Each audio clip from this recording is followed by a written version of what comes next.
So we have entered into the final stretch of X-Men 97. We will be getting these last 3 episodes, which is going to be a three-parter, and they've already done sort of a two-parter episode earlier this season with the Love Death segments. But now we're going to conclude this first season story with this three-part episode.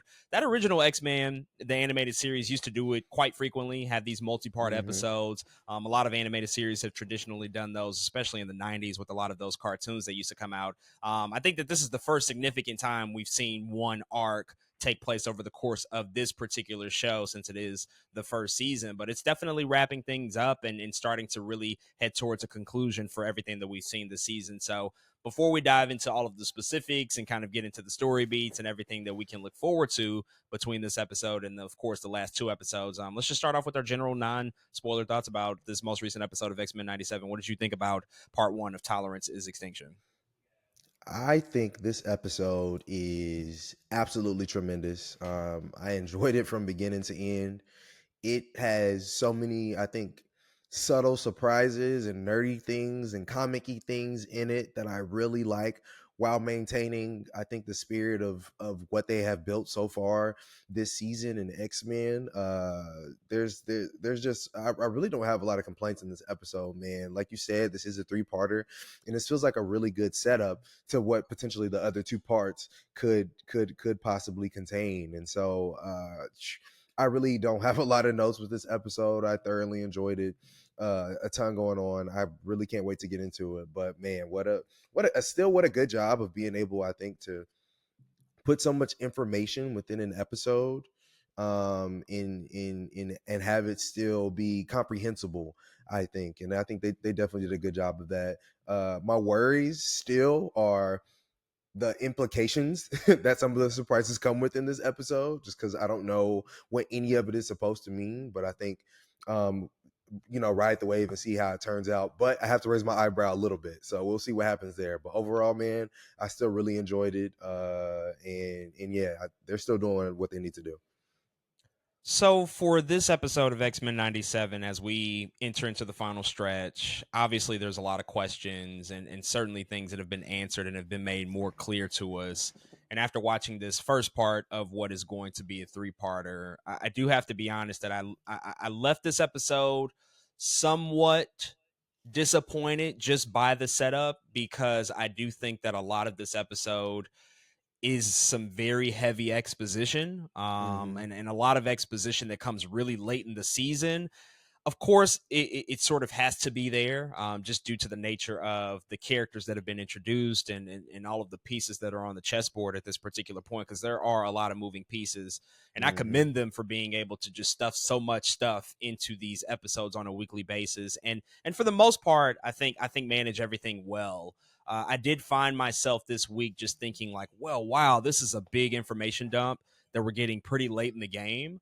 And I don't know. I don't know if there was a better way to do it. Obviously, there's big reveals that they had to sort of hold off until we got to this point. But just with the amount of information that they have to give in this episode, it certainly just feels like a lot of setup for what's going to happen in those next two. And ultimately, that can just be a great thing because you have to have those foundational pieces. But also, it's one of those things where it's like every episode, for the most part, I think in the season has had a true emotional gut punch. It's had several Mm-hmm. moments of these really, really dramatic scenarios for a lot of characters where you just have the emotional stakes at an all-time high. And I feel so closely connected with pretty much everybody in the show in terms of the heroes that we see. And that's largely due to the relationship that I have with the original animated series just being carried over here. And I found that this episode in particular lacked that. I didn't feel that there was a big emotional moment. I didn't Mm-hmm. feel any of the stuff that I felt in those previous episodes. And I missed that just because we did have to rely so heavily on the exposition, on the information dump, on really catching us up to speed with what exactly is at play here and how is that going to essentially affect the final 12 episodes that we're going to get in the season. And so I do think that those information dumps kind of weighed this episode down. Mm-hmm. However, there were still some great moments. There were some really, really cool surprises that I did not see coming that I appreciated. And once again, the strongest element of this show probably is its ability to juggle all of the balls that they have in the air at this point. They Yeah. are doing just really phenomenal stuff in terms of how many characters have been introduced or reintroduced into the show, and I think doing a pretty great service to most of them, if not all of them. I feel that has been just kind of an exceptional high point for the series, especially from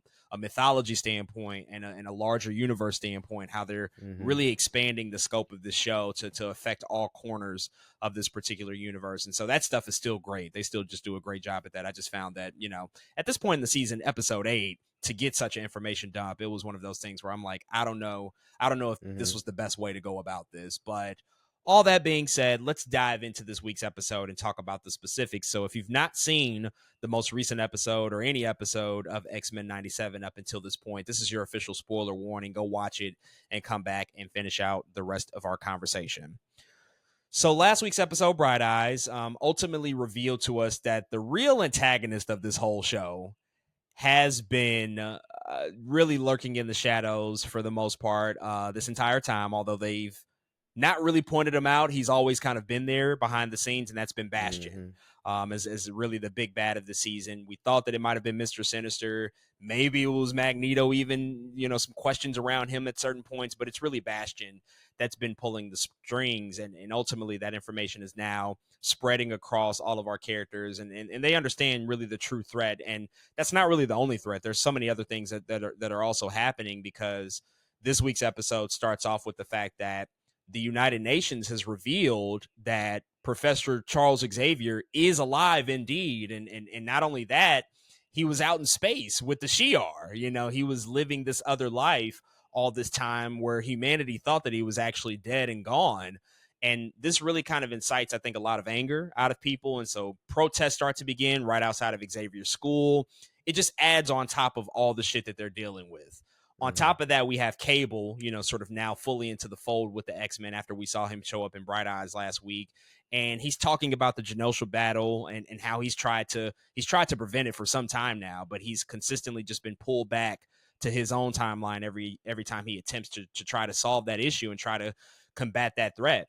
And we find out from Beast, who deduces basically that particular incident in Genosha is an absolute point in the timeline, which means that it's Hmm. irreversible. No matter what happens, those events will go down and play out. And we've heard that terminology before in the MCU. It was used in What If in the Hmm. Doctor Strange episode when he tried to prevent Christine's death. And we saw Right. how he descended into madness, trying to undo those timelines. And ultimately, he was told, like, there's no way to undo this. This is going to Hmm. happen regardless. And so the absolute point mythology in the Marvel Cinematic Universe appears to be carrying over here. What did you think about, obviously, the setup of this week's episode with the revelation that now the world knows that Charles is still alive, but then even this absolute point business, which could potentially kind of point us in the direction of potential larger connections that this show Hmm. might have with the MCU, because that's really kind of the only other time we've heard it up until this point. Yeah. I think the setup into Professor X being alive is it's some scary stuff because I think we were under the impression that he would go back to Earth peacefully, that nobody would know, and that he could kind of sneak back in, and they could come up with a plan to tell everybody that Professor is back or something.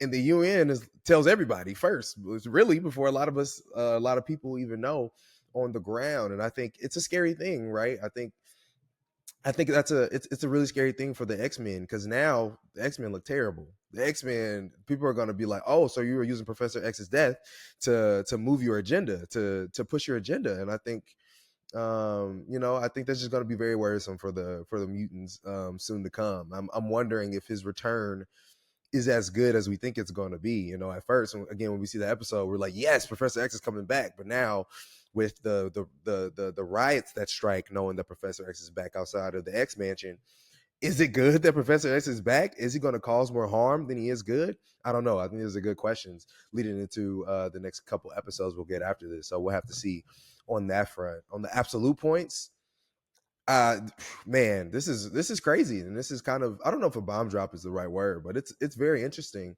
points to make. They also kind of do a similar thing in Spider-Verse, right, with the canon events. This whole thing, canon events, absolute points of, again, moments that you just have to happen. You can never change them. They are irreversible. And so I think we have to see where this goes. But the way Beast was saying it, man, him talking about Carmitage, him, it was really it really took me aback. I just was really surprised to hear. I think something so close to what Doctor Strange had been a part of, or so close to. He even started the sentence with "strange." I was like, "What is going on here?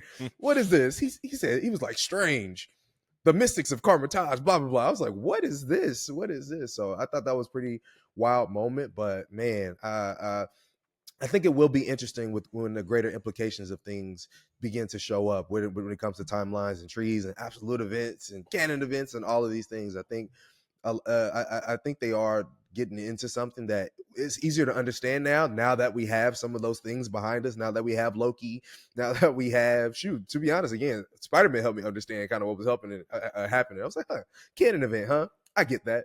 So yeah, I can't. I'm very interested to see where they take it. I'm just hoping it's not too muddled. I think that's my only worry is like this can be a lot. Like all of these timeline things, all of these absolute points, and all of it, it can be a lot. And so that's my only worry right now. Was like I hope we're able to do this and again remain comprehensible because it's starting to get a little messy right now. It's still kind of cool, and I'm okay with it. But I hope they continue to carry it out. I think in a way that seems it seems like they have some poise, man, and it could be an easy thing I think to drop. So we'll see what happens. Yeah, I think I appreciate the fact that they waited until this point to even start to present us with that language with things that we've heard before and to start to Mm-hmm. possibly make those connections because they could have easily done this early in the series and it's like, yo, slow down, let's just like get reacquainted with these characters. And so this is Mm-hmm. coming at the end of season 1, which it's been mentioned, it's out there, it exists, but I don't think there's going to be any severe repercussions based off of it until later seasons. And ultimately I think also it's kind of cool to see that we are connecting this in a somewhat subtle way to other things in the Mm-hmm. MCU. It's not this blatant, it's not this blatant connection that we're trying to make. You know, there's things that can be built, you know, from a foundational context to make it even more impactful potentially in the future. And I think, you know, to what you said earlier, those building blocks that have taken place and other things like Strange and What If, those were good places Mm-hmm. to really kind of kick off this conversation. I think I appreciate that they weren't so heavy handed with it in this show at all. Like we know that Yeah. we're in the multiverse saga. Totally get that. We understand the context that we're operating within, but this the strength of this show for me, in a lot of respects, has been the fact that we have completely negated a lot of that Mm-hmm. information. We have just lived in isolation in this universe, in this world, in '90s X-Men. Of course, there's obviously things that can be connected later on at some point if it makes sense, but this is a nice way to allude to it without, you know, making it the biggest deal possible. Also, it's important that the stakes be maintained and the fact that this was an absolute point, we can't Mm-hmm. change that. Like the people that died, they're dead. And I think that that's like a really, really important thing. Like if we want to Mm-hmm. maintain the stakes that happened of that event, like if Genosha is going to be this really seminal event for the mutants moving forward, then you don't want to undo that, and you don't want to make those deaths less impactful by bringing people back and by Yeah. doing, you know, all sorts of jumping through hoops just to make it, you know, sort of an enjoyable comeback for whoever perished in that incident. So I'm just glad that it appears, at least for now, that we're going to stick with the consequences of everything that took place there. Mm-hmm. But you know, as we were getting this explanation and this information, we're also finding out more about Bastion's plan and basically what's all led to this. And we find out essentially that he's planning to use a human sentinel hybrid, and this is all very much based off of the comics, but he's planning to Mm-hmm. use a human sentinel hybrid to launch and create this 300-year war, which is going to lead to sort of a new utopia. Mutants are going to be enslaved by humans inside the utopia that he's been sort of crafting and creating. And that's essentially what he's after at this point. And Beast is revealing in this information that it's kind of everything that Professor X has dreamed of, technically, like this new utopia. However, the means of getting there is really, I mean, for lack of a better term, it's sinister. It's kind of crazy that he has to, you Mm-hmm. know, go through this and create these really ominous and monstrous, you know, new human sentinel hybrids. And thereafter, we see the Cyclops, Jean, and Cable. They ultimately travel to his childhood home. It's in a town right outside of Philadelphia, if I'm not mistaken. And they learn about his backstory. They learn about where he comes from. They learn that he himself is born a hybrid. He has pieces of Nimrod that have been infected inside of him. There's all sorts of stuff happening here. And I think for me, this is where the big information dump is happening. And I'm just like, wow, this is a lot happening right here that we're trying to like really get us caught up to speed. But they, of course, have to really explain who Bastion is and why he is such a threat and what his motivations are. So how did you feel about, this particular portion of the episode? I think revealing what we knew to be true, revealing what we expected to be true, but Mhm. now it actually coming into fruition and his plan, really being made clear for what he's trying to, I guess, bring to life over the course of the next few episodes. Yeah, it was cool. It was interesting. I think the way they frame it was kind of cool. Just going back to the childhood home, figuring out, kind of putting the pieces together that Jean does. She was kind of the one I think that put everything together to figure it out. But it was fine, man. Like going back and realizing who his parents were, which I'm pretty sure what's crazy, that's a weird Easter egg. They like found two random people from old X-Men episodes and made it his parents. I was like, Right. what is this? Who does that? But I kind of like the putting together the clues to kind of figure it out a little bit portion of it. I think that's okay.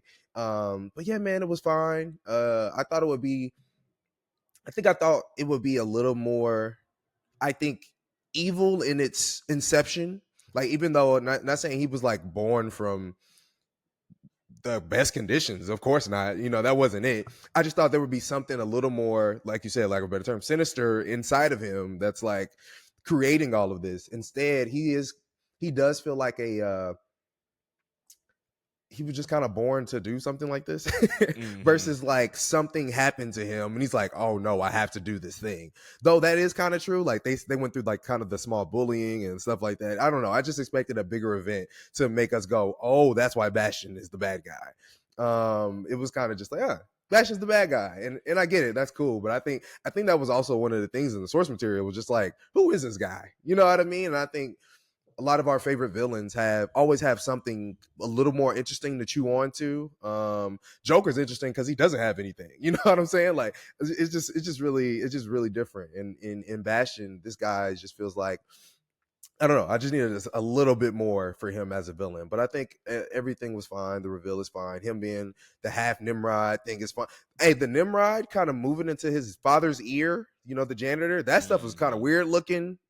That was a weird little moment for me. I was like, this feels crazy. But yeah, overall, man, it was fine. I'm just happy that the Summers, I think, we're doing it together. I thought that was cool. Yeah, yeah, it was nice to see them reunited in that moment. But yeah, I do think that this portion of the episode, it's just, it's one of those things where I think the concept of it is interesting and there's a lot Hmm. there, and the Right. execution of it is just going to depend on. It just might be a situation where your mileage may vary on if you like this approach, to Hmm. a villain or not, because Bastion is so specific in his motivations and in his inception, being this Yeah. machine human hybrid. Like there's a lot there, and there's, of Hmm. course, I think there's really interesting correlations that they're also just making to real society, of course, as X-Men always does. It's pointing out the parallels that exist between the issues that we deal with, from a human standpoint, the bigotry, the supremacists, that are out Hmm. there, whatever the Right. case may be. Like that stuff is obviously within these characters, and I do think that having this fleshed out for Bastion makes that stuff more legible. But ultimately, like when you're looking at the concept, it's like, mm, I just don't know if I connect with it as much as I might with some of the other characters, some of the other villains. Like Mr. Sinister, in all honesty, is just like one of the best X-Men villains, period. Yeah, I that's think that true. he's just like such a strong villain. And so to now somewhat shift the focus away from him, um, it was interesting because I think we Hmm. expected Sinister, but now seeing how things are playing out, I may or may not be disappointed by that fact. I don't Hmm. know, and it could all be for naught because Sinister obviously is appearing to still be cooking up his own plan on the side, Right. and he's definitely planning to betray Bastion at some point, which I think we will see come to fruition later in the season. But once they find out all this information, they get attacked by Bastion's mother, if I'm not mistaken, and Yup. and they see that this town has already been sort of infected by these human sentinel hybrids. It just all hell breaks loose. Things get really, really crazy. Um, and then on the other side of that, we also get more information from Bastion himself, and he's talking about Operation Zero Tolerance and what's going to happen.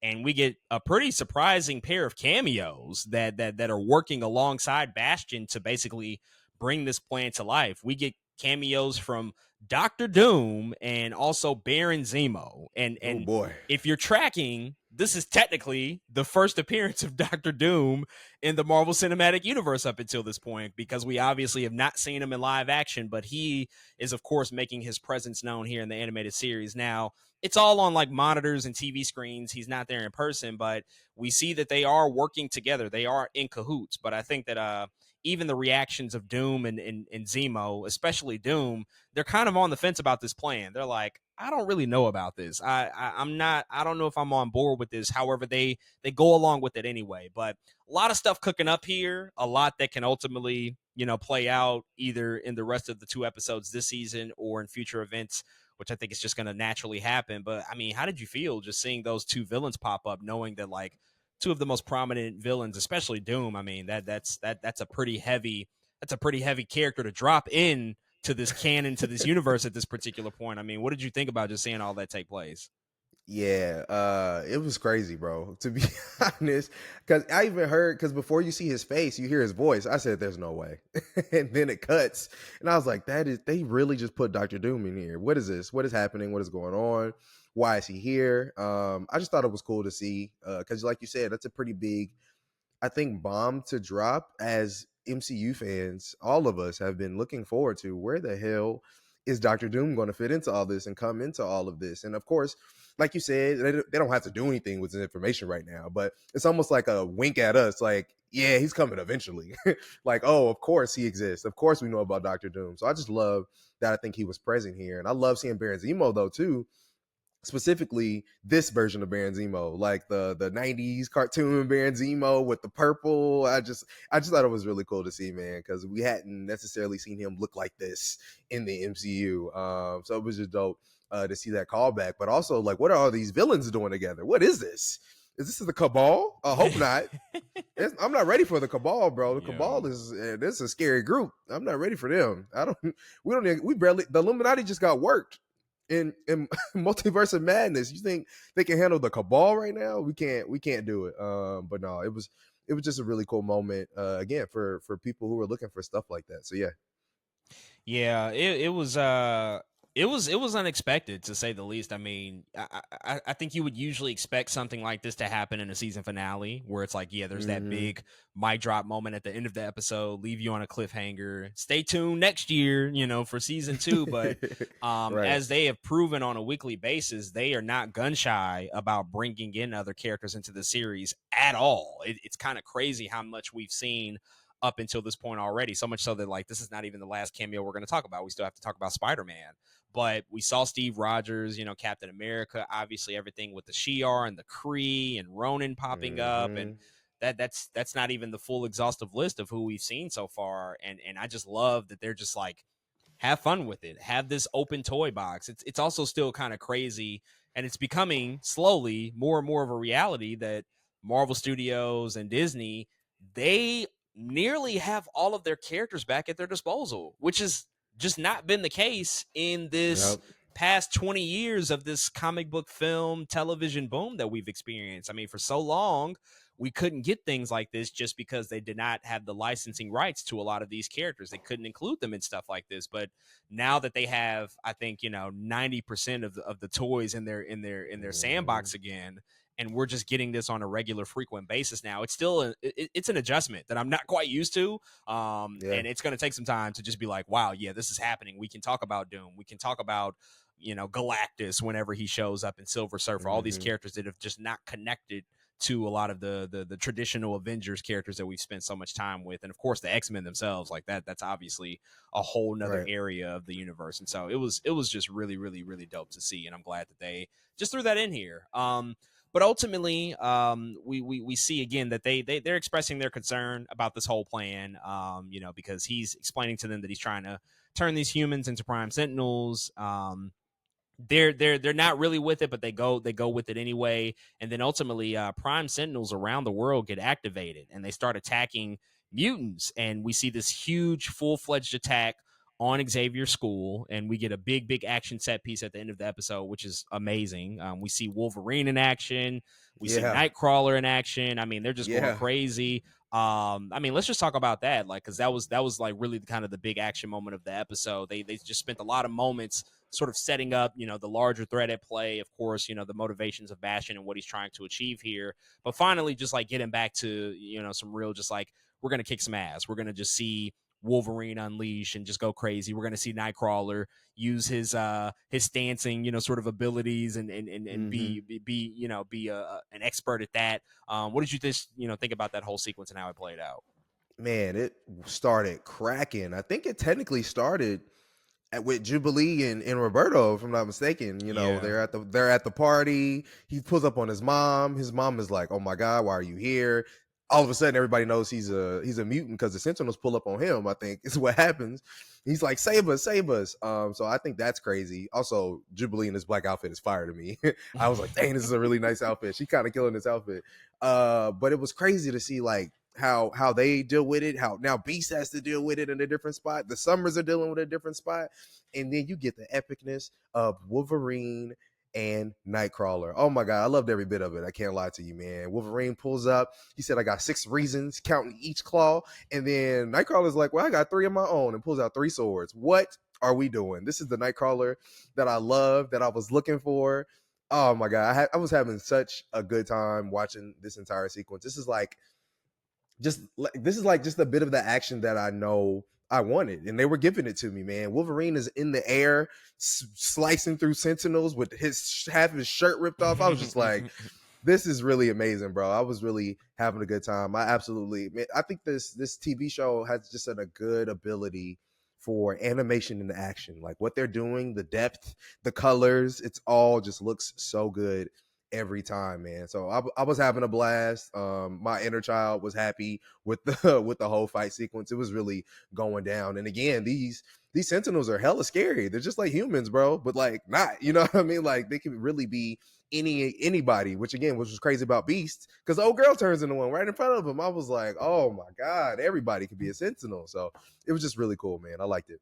Yeah, just incredible action. I mean, once again, and they've done this in like 7 of the 8 episodes so far. I think that this is kind of easily the best mutant action that we've seen outside of like Yeah. comics. Like the way that they're Mm-hmm. depicting everybody's style, which is always so unique and so different, and how it's just how gorgeous it looks in the animation and how the action feels big, it feels epic. It's just always so well done, and Mm-hmm. it's kind of mind boggling to me that we went so long, so many years in these big budget live action movies not seeing action to this degree. There have been moments, obviously there's definitely been some Right. spectacular stuff like the Nightcrawler sequence in X2 in the White House, how it opened up Mm-hmm. the movie.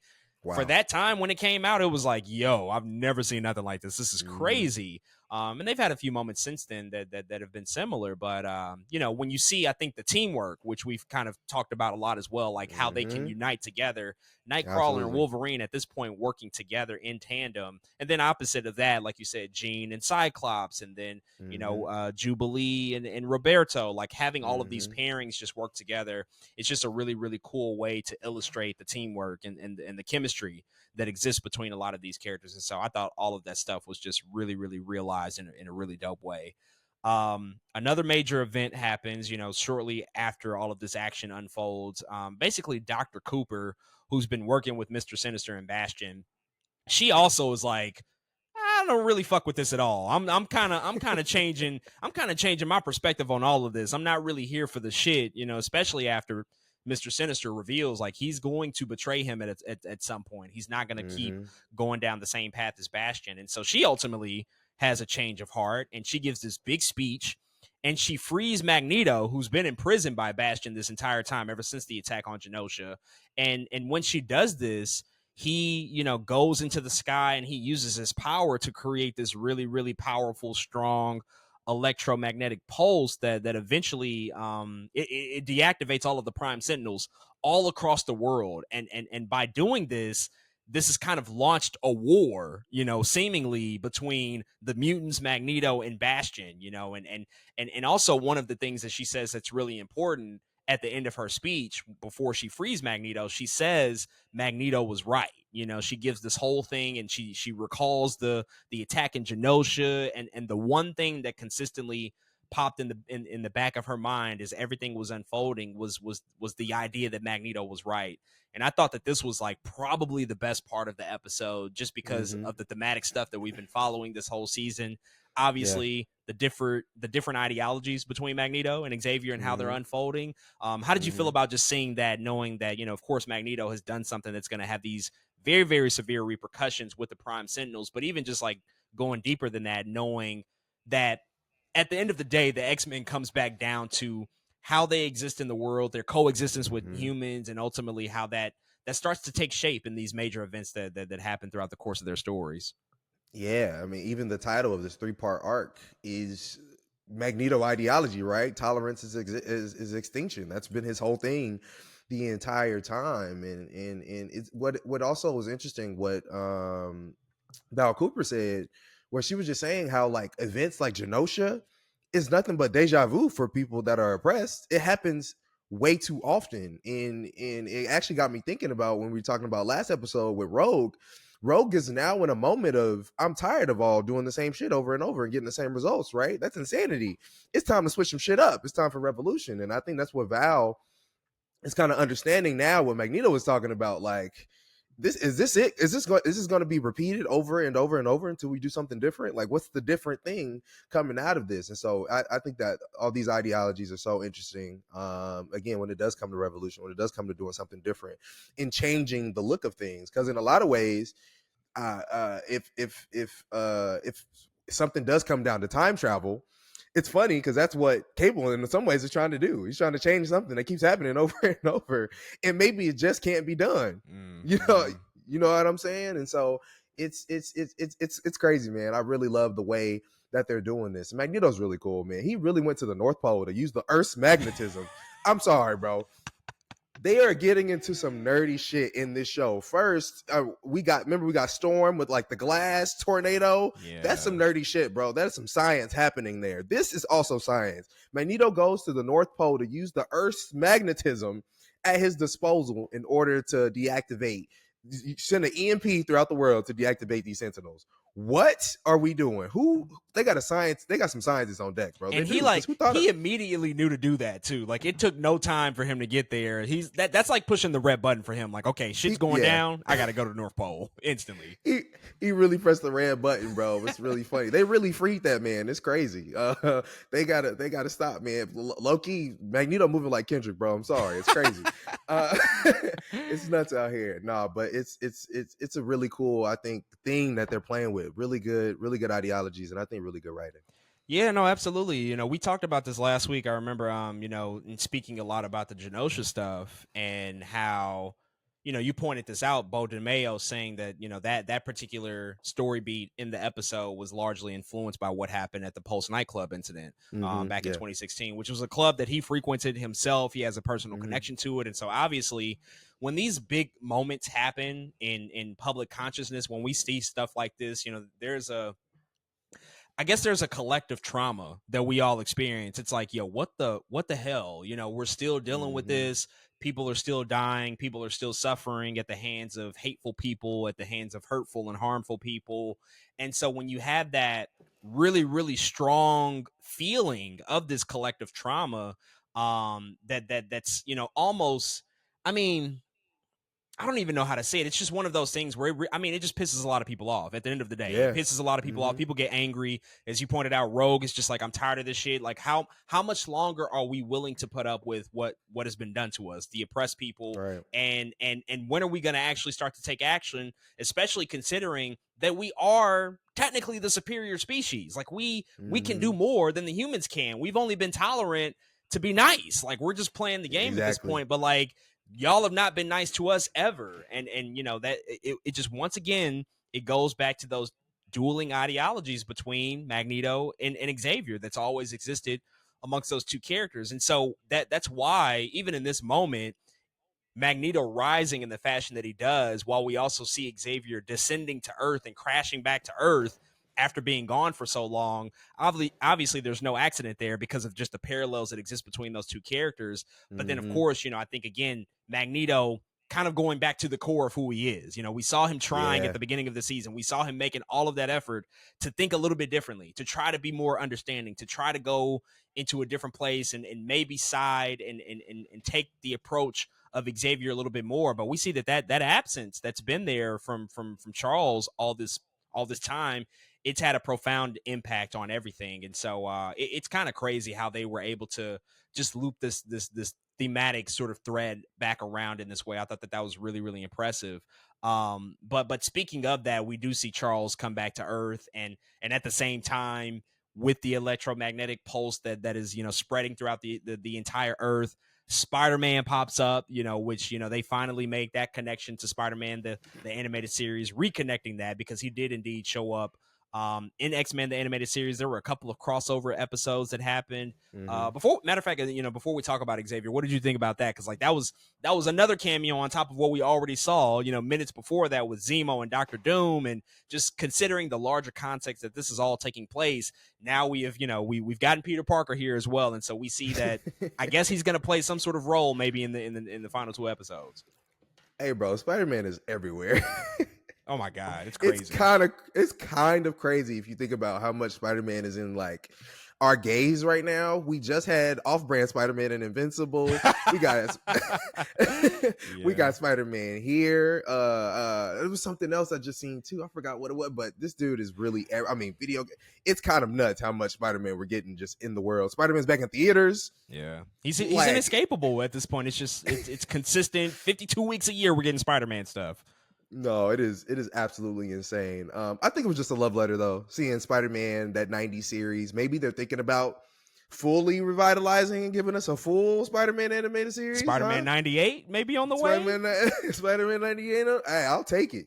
Look, no complaints for me if that happens. But yeah, I'll just always love to see it, man. That's like it's probably the first Spider-Man I've ever seen. Thinking about it, like even before the movie came out, that's the very first Spider-Man I ever knew. So it was like, again, as a child, the fact that we're even watching X-Men 97, the fact that all these people are in here, it's like, oh, you're throwing another one of my childhood things in here. Like this is all like my inception. So seeing him was just like, yep, this is full circle moment for me. I have been born again, is what it feels like. So it's really cool, man. Yeah, no, it was incredible. It was dope. Even if we don't see him again in any major way, it was just like a nice nod to say like, yes, he's here. We understand that. I believe the original voice actor also, after the episode premiered last week, he went on Twitter. He's like, yeah, I've been getting everybody's messages. I'm so appreciative of all the love. And he was pointing out that he hadn't been contacted at any point yet by Marvel, but if they did reach out to him, he's down. Like he would absolutely be down to come back and do a continuation, a sequel, sort of animated series. And as you said, I'd 100% be here for that. It would be incredible. They got to work out something with Sony probably on that front. I don't know. Maybe maybe right. they can figure something out. But really, end of the episode, Professor X, he shows back up. He probably utters, I think, the funniest line. I hope I'm not too late. And it's like, bro, you're way fucking too late. Like so much shit has happened. You think you still got a little bit of time to fix some shit, I guess. But I chuckled when he said that. I was like, that's kind of funny because you're absolutely too late. But you're here nonetheless. And he utters his iconic catchphrase, "To me, my X-Men," and we see sort of the visions of all the X-Men popping up, and we see Storm, who we haven't seen in a couple episodes. And so I think, all signs point to the fact that she's going to come back because he's using his powers to communicate with all of the mutants out there to try to get them back together, to try to come together as a united team, as a united front to combat Bastion and everything that's happening, and also to potentially deal with Magneto now as well, who's kind of at the forefront of a potential war that might be impending. So how did you feel about that, knowing that Charles has firmly made it back to Earth, and it appears and looks that, all the team is going to come back together next week's episode? Man, maybe his timing is so bad. I mean, literally Magneto declares war and then he lands in his like, what the is mansion's destroyed, like motherfuckers have died. It's just so much going on at this point. There's so much going on. And so I'm very interested to see. I guess the cleanup that Professor X is going to attempt to do, because it's beyond getting everybody back together. It's getting everybody on the same page, and I can tell everybody's not on the same page no more. Again, especially not Rogue, especially not Magneto anymore. Like, what is all of this going to look like? So it's very interesting. I think it is a really good cliffhanger for me. I'm very excited for next episode to be like, oh shoot, Professor X, how are you going to deal with this mess, man? Because not only that, he's got to deal with trust issues too. Like, why you been up there for so long and not said you're not here to help us? You know what I'm saying? Like, we've been through so much since you've been gone. This is a different X-Men than when you left us, because now it almost feel like he has to relearn. And I think it's interesting that he says to me, my X-Men at the end, because we've gone through Cyclops saying it in episode 1 and then Magneto saying it. You know what I'm saying? So now we're just like, this is the third time we're hearing this in episode 8, and it has a different meaning now as well too. It has a whole nother meaning. X-Men is a whole nother thing, and so it'll be very interesting going into the next episode to see what Professor X does. But man, what a cliffhanger! I was like, this dude has the worst time. I mean, he's in literal fucking debris of the X Mansion. It's like, bro, everything is in shambles. I hope I'm not too late. Like, read the room, bro. You gotta read be the better. room, dog. Just let it look right. Just like, take a look next to you, bro. Take a look. His body's everywhere. Oh wow, that's really funny. But yeah, no, he definitely he has to be the constant. He has to be the anchor almost to try to get everybody on the same page, because as you said, I mean, shit is just so astray at this point. People are taking actions and matters into their own hands. Everybody's spread out. I mean, there's a lot of work to be done. It's almost kind of overwhelming to think about. Like, yeah, it's 2 episodes left. There's a lot that they can do, clearly, as they've displayed many times before, but it's one of those things where it's like, I don't even know how he's going to achieve this. And that's probably the most interesting aspect about it. It's like, I can't wait to see how he can bring this all back together. Like, what is it going to take? And will it even happen? Because that might not be the case, because we also can't forget that, like, the rest of the world is against them now. Like, even Captain America isn't on their side. Like, he's even like, I can't be next to y'all right now. Y'all are wilding right now. Rogue, you threw my shit across the world, and I'm definitely not about to help y'all out. And so even that aspect is going to be something that they have to overcome. So it feels insurmountable, which is like the best stories. Write yourself into a corner, and then that creates the best creativity ultimately to try to overcome the threat at hand. So I can't wait to see how that all plays out. Any other things you wanted to point out about this week's episode? I know there were a couple of other things. I know that there was a nice moment between Jean Grey and Nightcrawler in this episode, as she's sort of dealing with the whole Madeline Pryor stuff. They have not dropped the ball with that. They sort of alluded to the fact that they have these shared memories. I thought that was a cool moment. Nightcrawler talking about his backstory, his relationship with Mystique. That was a really, really touching moment, and another way to add humanity and layers to his character. But I don't know if there was like other things that you wanted to point out about what happened in this week's episode. There was a moment where we see Rachel Summers, which I thought was cool. She really only exists in like the Days of Future Past timeline, where Jean and Scott had her. So I thought that was cool seeing her. Shout out to Omega Red and Silver Samurai. I was like, oh shoot, Omega Red in a tank somewhere. He's alive and well, so it's really cool. They're a little bit more important of cameos to me than everybody else, because they exist within the X-Men world. You know what I mean? Versus like Spider-Man and Doctor Doom. We might not ever see them, but to see them is like, wait a second, they might be cooking up something with Silver Samurai and Omega Red. So it was really cool seeing them. But last thing I wanted to say is the conversation with Nightcrawler and Wolverine when they were talking about Rogue specifically. And Nightcrawler is pretty much talking about being abandoned by Mystique, and blood is blood, family is a choice, all of that stuff. I thought that was just really cool, because they kept Nightcrawler's they kept Mystique as his mom, and I think Azazel as his dad, versus they changed that a little bit ago. They made Mystique like his dad, because Mystique turned into a dude, and it was a lot going on. But I like this Kurt. I like this Nightcrawler, because this is the Nightcrawler I know, with like where his mom is Mystique. So I love that they did that. I love that they made him and Rogue still like siblings. I just thought that was cool. But yeah, that's it. Yeah, no, that was really cool stuff. Also, just one other quick thing. Nice to see the interactions between Cyclops and Cable, like those like Yes, moments between the, you know, they're not absolutely. really on the same page. Like Cyclops feels this, or yeah, Cyclops feels a certain type of way. He's like, yeah, I sent my son to the future to try to send him to a better world, and look Mm-hmm. what the hell happened. And of course, Cable's like, Hey, don't try to play dad now. There's a lot going on there. And I thought that stuff was how like is really interesting. how, how is Cable so big? This dude is huge, bro.